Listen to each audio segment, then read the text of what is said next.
EVM ధ్వంసం కేసులో arrest అయిన మాచర్ల మాజీ MLA Pinnelli Ramakrishna Reddy Nellore central jail నుంచి విడుదలయ్యారు. రెంటచింతల కారంపూడి ఘటనలో పోలీసులు నమోదు చేసిన 2 కేసుల్లో ఏపీ హైకోర్టు బెయిల్ మంజూరు చేసింది. దీంతో ఆయన జైలు నుంచి విడుదలయ్యారు. జైలు నుంచి విడుదలైన పిన్నెల్లికి మాజీ మంత్రులు కాకాని గోవర్ధన్ రెడ్డి, అనిల్ కుమార్ యాదవ్ స్వాగతం పలికారు. అనంతరం ఆయన అక్కడి నుంచి నేరుగా కారులో ఎక్కి వెళ్లిపోయారు. పిన్నెల్లి అరెస్ట్ అక్రమం అంటూ మాజీ మంత్రి కాకాని ఆరోపించారు. వర్గానికి సంబంధించినటువంటి మాజీ ఎమ్మెల్యే పిన్నెల రామకృష్ణారెడ్డి గారికి నిన్న హైకోర్టులో బెయిల్ మంజూరు చేసినటువంటి నేపథ్యంలో ఈరోజు నెల్లూరు సెంట్రల్ జైలు నుంచి ఆయన విడుదల చేయడం జరిగింది. ఇప్పుడే ఆయన విడుదలై బయలుదేరి వెళ్ళడం జరిగింది. అయితే దాదాపుగా జూన్ 26వ తేదీ రామకృష్ణారెడ్డి గారిని రిమాండ్ చేస్తే 58 రోజులు అంటే ఈరోజు ఆగస్టు 24వ తేదీ వరకు ఆయన్ని నిర్బంధంలో ఉంచడం జరిగింది. ఎప్పటికప్పుడు రకరకాలైనటువంటి సెక్షన్లు నమోదు చేయడం, అనేక రకాలైనటువంటి సెక్షన్లు జత చేయడం, ఏదో ఒక విధంగా కక్ష సాధింపులకు పాల్పడాలనేటువంటి ఆలోచనతో చంద్రబాబు నాయుడు ప్రభుత్వం ఆయనని దాదాపు 2 మాసాల పాటు జైల్లో ఉంచడం జరిగింది. ప్రజలకు సంబంధించినటువంటి వ్యక్తి, ప్రజానాయకుడు, 4 సార్లు వరుసగా తిరుగులేనటువంటి విజయాన్ని సాధించినటువంటి వాడు మాచర్ల నియోజకవర్గంలో.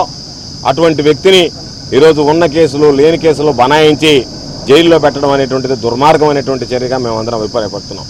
కాబట్టి ఈరోజు వైఎస్ఆర్ కాంగ్రెస్ పార్టీ శ్రేణులకి ఎవ్వరికి కూడా మేము చంద్రబాబు నాయుడు ఏదైనా మాట్లాడినా, ఏదైనా వైఎస్ఆర్ కాంగ్రెస్ పార్టీకి అనుకూలంగా వ్యవహరించినా కేసులు పెట్టాలా, వాళ్ళని జైళ్ళకు పంపించాలనేటువంటి ఆలోచన చేస్తున్నాడు.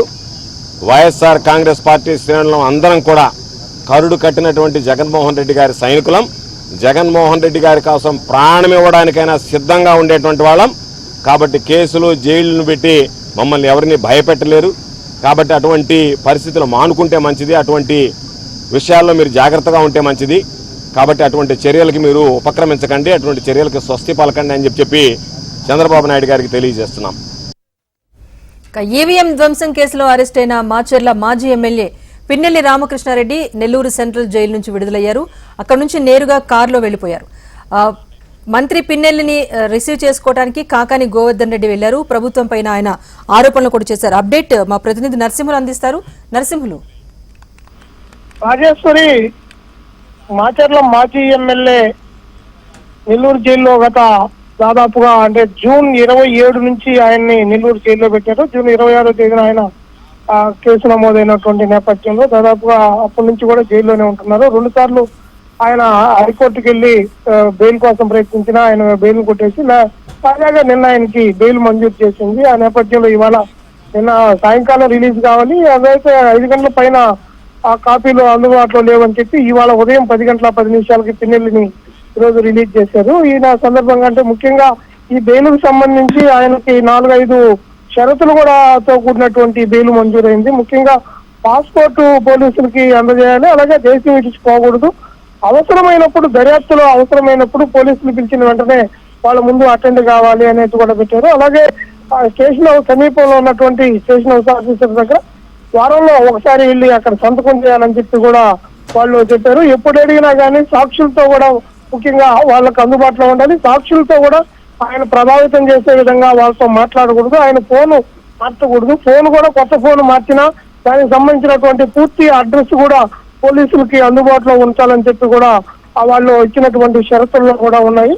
ఛార్జ్ షీట్ దాఖలయ్యే వరకు కూడా ఈ పూర్తిగా కూడా అందుబాటులో ఉండాలి, అవసరమైనటువంటి విచారణకు హాజరవ్వాలనేటటువంటి షరతులతో కూడినటువంటి ఆ విషయాలపైన వాళ్ళకి బెయిల్ మంజూరు చేశారు. దానిపైన ఈ రోజు అక్కడి నుంచి నేరుగా వచ్చినటువంటి రెంటచింతల కారంపూడి స్టేషన్ కు సంబంధించినటువంటి పోలీసులకు ఈ సమాచారం అందజేయాలని చెప్పి కూడా ఇక్కడ ఉన్నటువంటి జైలు అధికారులు ఇచ్చినటువంటి బెయిల్ షరతులతో ఆయన బయటకు వచ్చారు. ఆయనకు రాగానే గతం ఇక్కడ ఉన్నటువంటి మాజీ మంత్రి కాకాని గోవర్ధన్ రెడ్డి ఆయనతో మాట్లాడారు. ఆ తర్వాత ఆయన నేరుగా ఇక్కడ నుంచి ఆయన కుటుంబ సభ్యులతో వెంట ప్రత్యేకంగా తన సొంత కారులో కూడా వెళ్లిపోవడం కూడా జరిగింది. Rajeshwari, thank you Narasimhulu.